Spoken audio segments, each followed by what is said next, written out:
Paul Boffa-Combi, vous accompagnez, vous, depuis donc quelques années, des dirigeants d'entreprises, de grandes entreprises, et vous avez théorisé, à la fois dans un ouvrage et puis dans différentes interventions que vous avez pu faire, l'intelligence collective ou le leader collectif. Est-ce que vous pouvez tout d'abord nous expliquer cette notion de leader collectif? Alors ça pourrait paraître contradictoire, puisque effectivement le leader, on voit une notion de leadership, ça tombe du haut, je sais tout et je peux tout.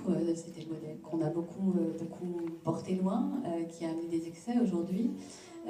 Et puis collectif, donc l'intelligence collective, comment on fait pour tirer le meilleur parti. Et le lien, c'est qu'en fait, si le leader a une posture qui permet le collectif, à ce moment-là, on arrive dans la confiance, on arrive dans la performance.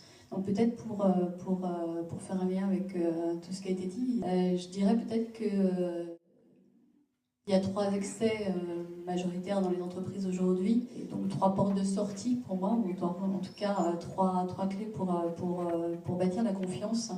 Le premier, c'est l'excès de court-termisme, de financiarisation. On a vu cet excès de pression de toujours devoir répondre à tout et tout le temps et aller toujours plus vite. Du coup, un peu comme Denis dans mon livre, les gens se demandent après quoi on court. Et donc du coup, il y a un déficit de sens. Ça, c'est la première des conditions.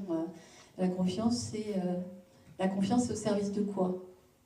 Parce que si on n'est pas au service de quelque chose, si on n'a pas de direction, à ce moment-là, la confiance, c'est un peu vide de sens, et du coup, on ne peut pas aller sur l'intérêt général, puisque on ne sait pas où on va. Donc le premier excès, c'est ce court-termisme, et la réponse, c'est le sens, c'est notamment cette notion que Porter aime beaucoup, la shared value creation, ou la création de valeur partagée pour toutes les parties prenantes, qui est une piste, et l'entreprise responsable va beaucoup dans ce sens-là.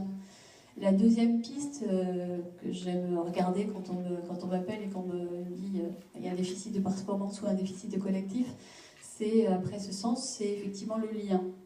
Puisque la confiance, un des socles de la confiance, c'est le lien, c'est la relation. Et comme le disait Henri tout à l'heure, plus il y a de globalisation, plus il y a de digitalisation, plus les équipes sont à distance, moins elles se voient. Alors parfois même ils sont dans le bureau d'à côté, maintenant au lieu d'aller dans le bureau d'à côté, ils se parlent par WhatsApp ou par SMS. Et donc du coup ce déficit de lien, couplé avec ce que vient d'écrire Bertrand, on a amené beaucoup de process, puisque les gens étant loin, la centralisation est nécessaire, et donc du coup on amène du process en excès de process, ce qui fait qu'il y a un jeu entre la relation et le process, et ce déficit de process, il peut être travaillé par le leader qui le choisit. Le deuxième point, ça sera que la confiance, c'est un choix. Par le leader qui le choisit et qui a envie de jouer collectif, il va responsabiliser. Donc il va remettre le lien et la relation au cœur de ce challenge entre les process et la liberté de chacun. Et on rejoint le troisième, donc le premier est le sens, le lien qui nourrit ce sens, et le troisième pour moi c'est le cadre et l'autorité qui va avec, puisqu'effectivement la confiance c'est un contrat entre les gens, on sait au service de quoi. Et tout l'enjeu pour le leader qui veut jouer l'intelligence collective et qui veut la confiance, c'est de trouver cette juste autorité. Et alors que la plupart des dirigeants qui sont au pouvoir aujourd'hui, puisque c'est des questions de pouvoir, ont été habitués à un modèle où effectivement il fallait qu'ils puissent tout, il fallait qu'ils sachent tout. Alors il y a quelques exceptions, c'est d'ailleurs pour ça que je les ai choisis dans mon communauté des sages. Et tout l'enjeu d'aujourd'hui, c'est vraiment de se dire comment je peux avoir une autre posture, comment je peux faire ce choix de la confiance, et comment ce choix de la confiance amène plus de performance. Alors il y a de plus en plus d'exemples. Moi j'ai choisi d'accompagner dans les grands groupes parce que justement il y a ce paradoxe de quand j'ai une petite équipe, il y a beaucoup d'entreprises libérées, il y a beaucoup de littérature là-dessus, généralement c'est entre 50 et 250 personnes. Effectivement quand on est dans un plus grand groupe, c'est plus compliqué parce qu'il faut embarquer plus de monde, et notamment les enjeux pour un certain nombre de dirigeants que j'ai pu accompagner, c'était comment je fais quand la culture dominante est vraiment sur la hiérarchie et le contrôle très fort. Comment je fais pour moi faire ce choix de la confiance, qui est une prise de risque, puisqu'en fait je vais accepter de lâcher un petit peu de mon pouvoir, de mon autorité, de ce que me donnait avant l'information, puisque avant Le cadre venait par l'information que je pouvais passer ou non. Aujourd'hui, tout le monde peut apprendre avant moi dans la presse ou ailleurs ce qui se passe, donc j'ai plus ce cadre-là, j'ai plus cette autorité-là. Et donc du coup, comment je réinvente ça et comment j'arrive à faire ce pas de côté où je prends le risque de moins savoir, de moins maîtriser, pour en fait gagner en flexibilité, en appropriation, pour gagner en idées, en capacité d'innovation et en capacité de réactivité.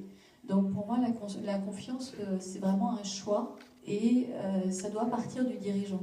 Et alors, du coup, est-ce que ce dirigeant est en mesure de proposer peut-être d'autres modèles organisationnels ou bien d'autres circuits de décision pour favoriser cette confiance ou alors, est-ce que ça va jusque-là? Je crois que oui, on a eu plein d'exemples ce soir et vous trois, vous avez mis en place ça et ce que je vois aujourd'hui, c'est effectivement beaucoup de dialogue. C'est toute une construction, effectivement, la confiance. Et comme l'a rappelé Jean-Paul, ça se perd en moins de temps qu'il faut pour le dire. Et donc, du coup, il faut vraiment faire un pas de côté. Alors, dans sa vision de la performance, Jean-Paul l'a dit, le rapport au temps, le rapport à l'intérêt général, vous l'avez dit aussi, c'est ça qu'il faut remettre au premier.